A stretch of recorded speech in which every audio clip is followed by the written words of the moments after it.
Well, Russia has just concluded large-scale military drills with Tajikistan near its border with Afghanistan. The Taliban takeover there has been a cause for concern for some of its northern neighbors. Tajikistan has refused to recognize the militants' authority and has teamed up with Russia to beef up border security. The tensions come ahead of talks between the Taliban and regional powers. Our Moscow bureau chief, Juri Rescheto, was invited as a member of the press to observe the joint exercises. Although we should say independent reporting is restricted. He sent us this report. The start of the last day of military exercises in the mountains of Tajikistan. Led by Russian troops, a total of 4,000 Tajik, Belarusian, Kazakh, Kyrgyz and Armenian soldiers are practicing anti-terrorism maneuvers. Here in Tajikistan, close to the border with Afghanistan, Russia and its allies hope that these military exercises send a clear message to the Taliban and the wider world. They want to show that their forces are united and committed to the fight against international terrorism.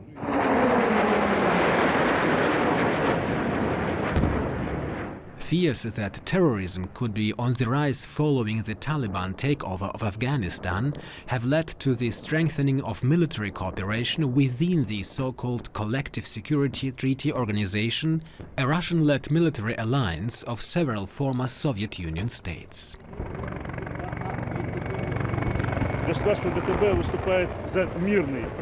Our member states want a peaceful, prosperous Afghanistan. But we are here trying to eliminate terrorists and illegal armed groups such as Al-Qaeda, IS and other international terrorist organizations. They are a real threat not only to our countries, but also to Afghanistan itself.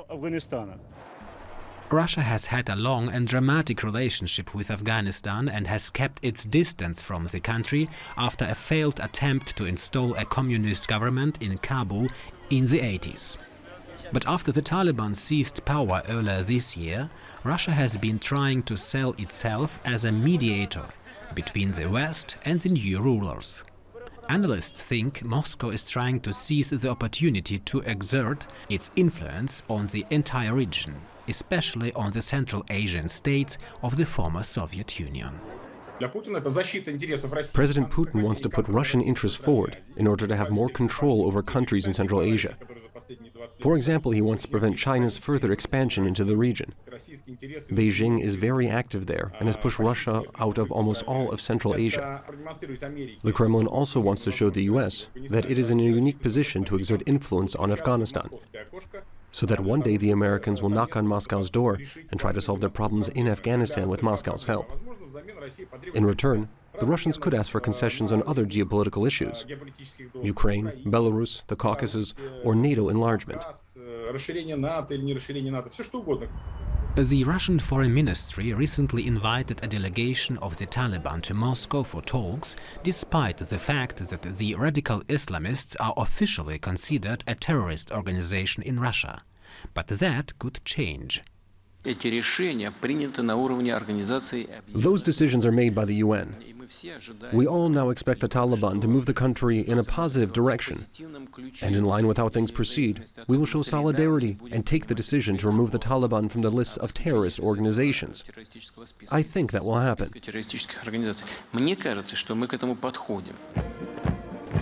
Until then, however, Russia is flexing its muscles in Tajikistan on the border with Afghanistan, shoulder to shoulder with its allies. And now we can cross to DW correspondent Juri Rescheto, who filed that report. Juri, you were in Tajikistan as part of a press corps embedded with the Russian military. Tell us more about why the two sides felt the need to stage these exercises. Well, Claire, every military exercise has not only a military importance, but of course also a political one. In this respect, these exercises should be seen as part of Russia's foreign policy regarding Afghanistan on the one hand, and towards the neighboring Central Asian states, the former Soviet republics, on the other. From a military point of view, it was a large-scale operation lasting 6 days with 4,000 soldiers and 500 technical units.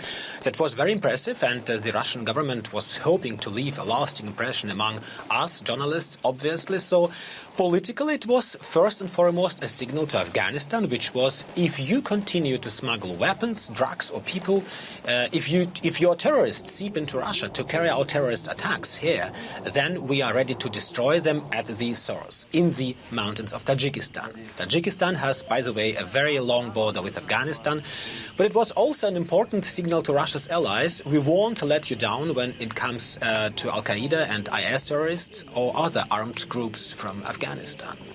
But with that in mind, I mean, Moscow is sending mixed signals on Afghanistan. On the one hand, it's worried about the deteriorating security situation there, as you've mentioned. But on the other, we've seen Foreign Minister Lavrov held talks with the Taliban delegation last week. So how is Russia balancing these interests? Absolutely. The Kremlin is proceeding differently in its Afghanistan policy. There are hardliners and doves, and the president is caught in the middle. The hardliners are Russian foreign intelligence services that clearly point out that the dangers of terrorist attacks have increased since the Taliban came to power. But then there are doves like the Russian foreign minister who invited the Taliban to Moscow, indeed. And in between is the president, who is being advised by both camps and can react as needed. What Moscow definitely does not want, and what Moscow is afraid of, are terrorist attacks here in Russia. And what Moscow definitely wants is to play a major role in the entire region again, like in the Soviet Union, or like the Soviet Union once did. So it wants to play a role in the region. It also appears Moscow has been trying to act as a mediator between the West and the new Taliban rulers in Afghanistan. But how much influence does it really have in Afghanistan? Well, look, it's difficult to say how much influence Russia actually has on the Taliban, because you don't even know how much influence the Taliban themselves have across the country, or whether they really have the whole country under their control. The situation on the ground is or remains very confusing. But given that the Russian embassy in Kabul has not closed, unlike the Western and US embassies, given that Moscow is speaking directly to the Taliban, there are at least very clear attempts to expand its influence. We'll see in the future whether the Taliban would rather negotiate with the Russians than, for example, with Americans, Europeans or Chinese. What we do know, Claire, is that Russians want to work with Afghanistan, with Americans in Afghanistan. President Vladimir Putin offered President Biden in July that US soldiers could use Russian military bases in Central Asia to coordinate their military operations. In return, the Russians could demand concessions from the Americans in other geopolitical issues. Our correspondent, Juri Rescheto in Moscow, thank you so much for that update.